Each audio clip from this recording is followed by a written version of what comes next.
जगत जननी अम्बे मैया की जय, बोलो सब संतों की जय। ध्यान देंगे, समझने का प्रयास करेंगे बंधुओं। एक शब्द इसने पकड़ लिया। तुलसीदास की पत्नी थी रत्नावली। रत्नावली ने तुलसीदास को एक शब्द समझाया। गौर करना, तुलसीदास कितने बड़े सांसारिक थे। आज मनुष्य विचार करता है हम कामी हैं, क्रोधी हैं, लालची हैं, मायावी हैं, हमारा कल्याण नहीं हो सकता। और आपके अंदर ये भरा रहता है। लोग कहते भी हैं तुम काम क्रोध लोभ मोह अहंकार में हो तो तुम अपना कल्याण कर पाओगे। तो पहले ही जब हम डर जाते हैं तब मंजिल मिलने वाली नहीं। महापुरुष कहते हैं हिम्मते मर्द मदते खुदा। जब आप हिम्मत करते हैं तो परमात्मा। आप कितने भी बुरे हैं, बेकारी हैं, लेकिन गौर कर लेना, तुलसीदास का विचार कर लीजिए। तुलसीदास ऐसे सांसारिक थे जो मुर्दा और नाव में अंतर नहीं स्पष्ट कर पाते थे। गौर करना, विचार करना। आज उनकी रामायण घर घर में पूजी जाए। मुर्दा है या नाव? मुर्दे को नैया समझकर उस पर सवार हो गए थे। कौन? तुलसीदास। सांप को रस्सी समझकर चढ़ गए थे। बंधुओं ध्यान देना, आप तो आपके सामने मुर्दा और नाव रख दिया जाए, पहचान लेंगे? नहीं पहचान लेंगे। आप पहचान लेंगे, लेकिन तुलसीदास नहीं पहचान। सांप और रस्सी को पहचान लेते हैं। उस समय के तुलसीदास से आप आगे खड़े हैं, लेकिन वो चले तो आज कितने महानता को प्राप्त कर। आप भी अगर चलेंगे उनसे तो आगे हैं। मुर्दा और नाव पहचानते हैं, क्योंकि कोई भी जो विकार होता है वो हमारे बुद्धि पर पर्दा डाल देता है। क्या डाल देता है? जैसे आपको क्रोध आ जाए, क्या आ जाए? क्रोध, गुस्सा। जब गुस्सा आ गया तो आप क्या पटकेंगे, क्या तोड़ेंगे, क्या नुकसान करेंगे, इसका कुछ ठिकाना नहीं। अपना ही मोबाइल पटक देते हैं, अपनी टीवी पटक देते हैं, अपने बच्चे को पटक देते हैं। क्यों? क्रोध के कारण जो बुद्धि थी ना, बुद्धि, उसके सामने एक पर्दा आ जाता क्रोध का। अब वो आगे दिखाई नहीं, पर निष्कर्ष नहीं निकाल पाता क्या करूं क्या ना करूं। बहुत लोग हत्या कर देते हैं, क्या कर देते। तो जो आवेग हैं वे हमें सत्य से हटा देते। तुलसीदास भी उन्हीं में से एक थे। सब उसी प्रकार के हैं। बोलो वृंदावन बिहारी लाल की। जिक्र थोड़ा गौर करना, अपने अंदर से भय को हमें निकालना है कि मैं मंजिल नहीं पाऊंगा, ये भूल है। मौजूद है खूबियां हर बसर में। तुलसीदास का जिक्र आता है,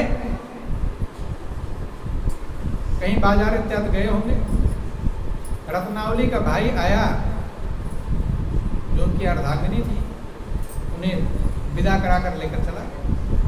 तुलसीदास जो लौट कर आते हैं, सोच लो कितना बड़ा सांसारिक और कितना महान बन सकता है। आप भी उस महानता को प्राप्त कर सकते हैं। देखा पत्नी नहीं दिखाई पड़ रही है, बेचैन हुए, परेशान हुए, पता चला मायके चली गई। और कहानियां आप सुनते हैं, लेकिन कहानियां सुनकर के सुनना अलग चीज है और समझना अलग चीज है, और लक्ष्य को प्राप्त करना अलग चीज है। तुलसीदास ने विचार किया, बेचैन है, परेशान है,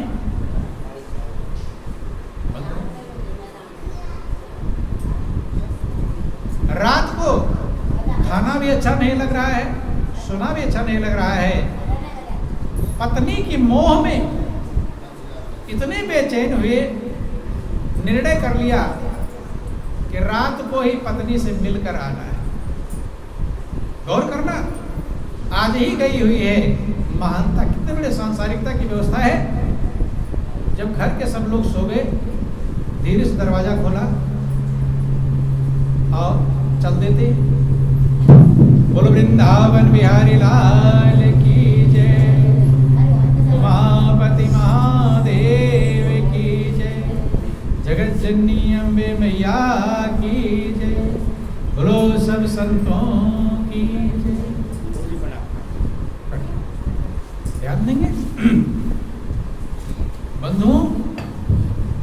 देते हैं, महापुरुष समझाते हैं कि ले गमछा डाल गले, तुलसी ससुराल चले। ले गमछा डाल गले, तुलसी ससुराल चले। ले गमछा डाल गले, तुलसी ससुराल चले। ले गमछा डाल गले, तुलसी ससुराल चले। वो चले जात भादों की रात, वो चले जात भादों की रात। छाई अधियारी है और प्यारे लगन प्राण प्राण से प्यारी नारी है। ले गमछा डाल गले, तुलसी ससुराल चले। ले गमछा डाल गले, तुलसी ससुराल चले। चल देते हैं पत्नी के मुंह। बारिश हो रही थी, घनघोर घटाएं छाई हुई थी कि वो बरसा हो रही भारी, हाँ भारी। वो बरसा हो रही भारी, हाँ भारी। भेजे चढ़ गई तुलसी के वो नारी, भेजे चढ़ गई तुलसी के वो नारी। भेजे माने दिमाग में, मस्तिष्क में,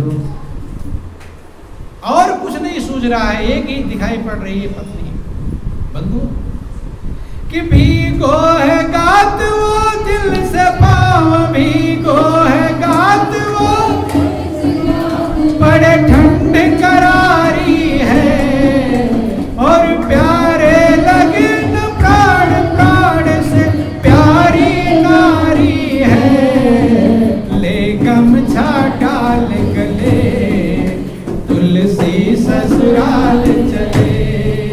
ले गमछा डाल गले, तुलसी ससुराल चले। बंधु, बरस रहा है, भीग रहे हैं, कांप रहे हैं, ठंड लग रही है, लेकिन लौटने का मन, इरादा पक्का है। महापुरुष कहते हैं अगर इरादा पक्का हो तो मंजिल कदम चूमो। जा रहे हैं, बीच में नदी बहती, क्या थी? जब नदी पर पहुंचते हैं तो भादों सावन की नदियां, नाले भी नदी का रूप धारण करके बहते हैं। नदी है, भयंकर बह रही है, तीव्र गति से बह रही है, और तुलसीदास को तैरना भी नहीं आता। जो उसको तैरना नहीं आता वो नदी किनारे खड़ा होकर भी